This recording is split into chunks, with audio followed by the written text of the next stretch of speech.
Good afternoon and welcome to VMT News. My name is Carlos Leon, and we will start our first story with LISD partners with nonprofit for COVID-19 testing. A local school district is counting to be proactive when it comes to protecting its students from the coronavirus. On September 30th, LISD partnership with nonprofit organization Community Labs held a COVID-19 testing clinic for students at Lamar Middle School.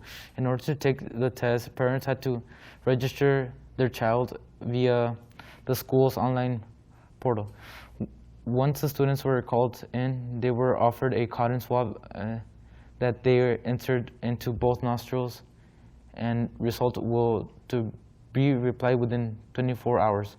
Assistant Principal Sandra Trevino says offering the type of service of students is vital in order to prevent the spread of COVID-19, not just for their campus, but for others as well. The U.S.-Mexican border crossing in Texas is partially reopening on Saturday. The U.S. Customs and Border Patrol announced that the Del Rio port of entry has been closed for several days. Of the U.S. officials cleared the nearby immigrants encampment that had grown and include nearly 15,000 people have been there. Many of them have been hired immigrants following offering week of by U.S. Border Patrol Office of Field Operations of DHS partners of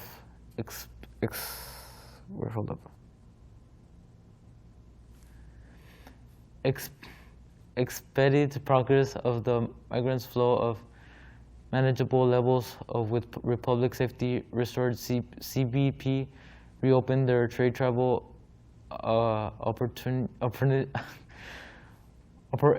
at the Rio port of entry. Saturday's statements from CBP said the border will reopen passenger and pedestrian traffic Saturday afternoon, following the commercial cargo traffic, and Monday morning. CPD said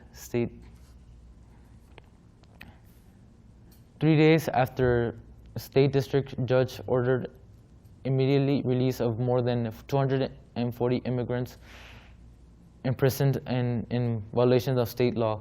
The Texas prison system finally received the paperwork Friday to begin letting the men out of custody on non-cost bounds.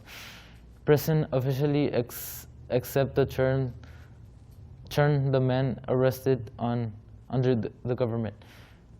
Greg Abbott's glitchy border security tentative over the federal immigration authorities to either to be detained after deported or released into the United States pending assumed hearing.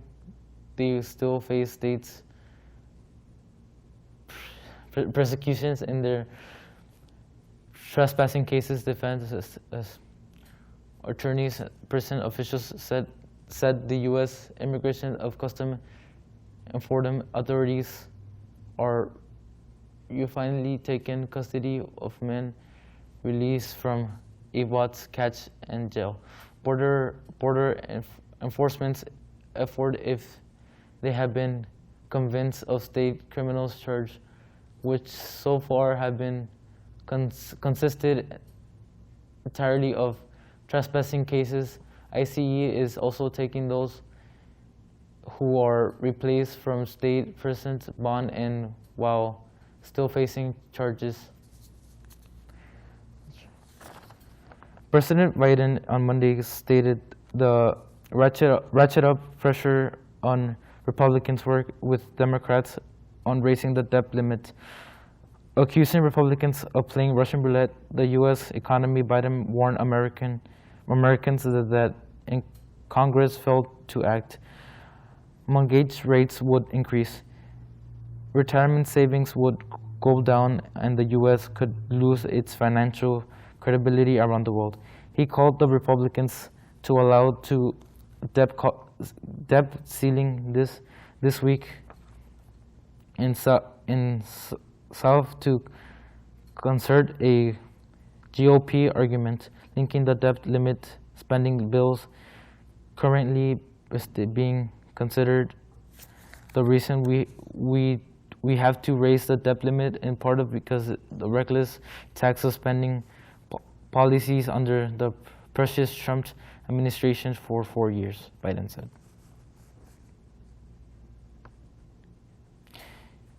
The Supreme Court is slated to return to the bench for the start of this new term on Monday, with the justices set to take up policies that deceive cases involving the second argument, religious liberties and abortion, all while battling Bruce's public perceptions of the High Court legitimacy. The justice will convince for in-person arguments on the court's stately courtroom for the first time since the start of the coronavirus pandemic in March 2020, though they'll take the bench before limited audience due to public health concerns. In the first months of its new term, the court will tackle a trial of high-profile disputes involving politically charged issues.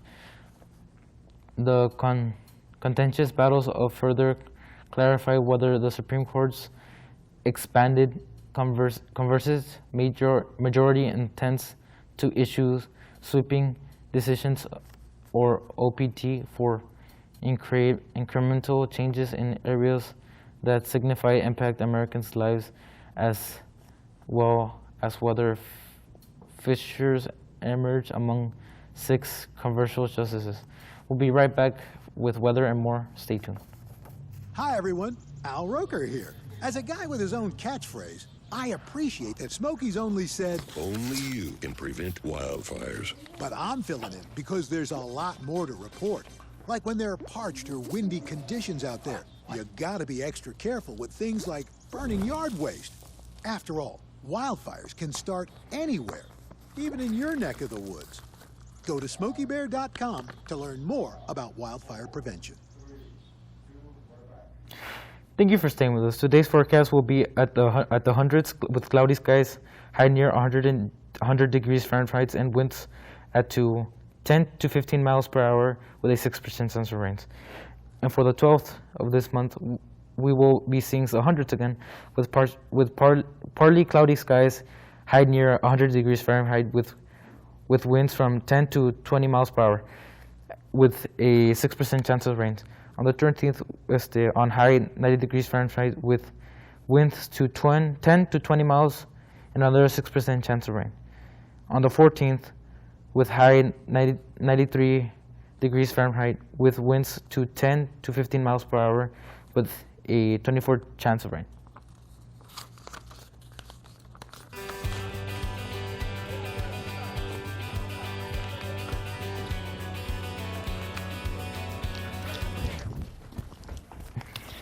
Volver a vivir esos momentos comienza con protegerlos contra el COVID-19 y sus peligrosas variantes nuevas. Obtén la información más reciente en detidepende.org o consulta con tu pediatra o proveedor de servicios médicos. And that's all for the weather. And now for sports. This Friday, on Saturday 15, Martin Tigers will be going against CC Winds Mavericks to Eagle Pass, and for the Knicks and Mustangs, we will be having a home game against El Rio Rams at Shirley Field. We wish for the team's players good luck to their games, and Martin Tigers and El Rio Rams to arrive home safely. On Saturday 16, we wish our bands from Nixon, Cigarroa, and Martin best of luck for the UIL marching band competition for both 5A and 6A, for both 6 is the UISD and LISD, and people who are willing to support their local bands, it will be at the Bill Johnson Student Activity Complex, and tickets will be sold there as well. We wish both bands from LISD and UISD best of luck to their best. Thank you for joining us this afternoon. We hope you are with us next time here at VMT News. Have a great day.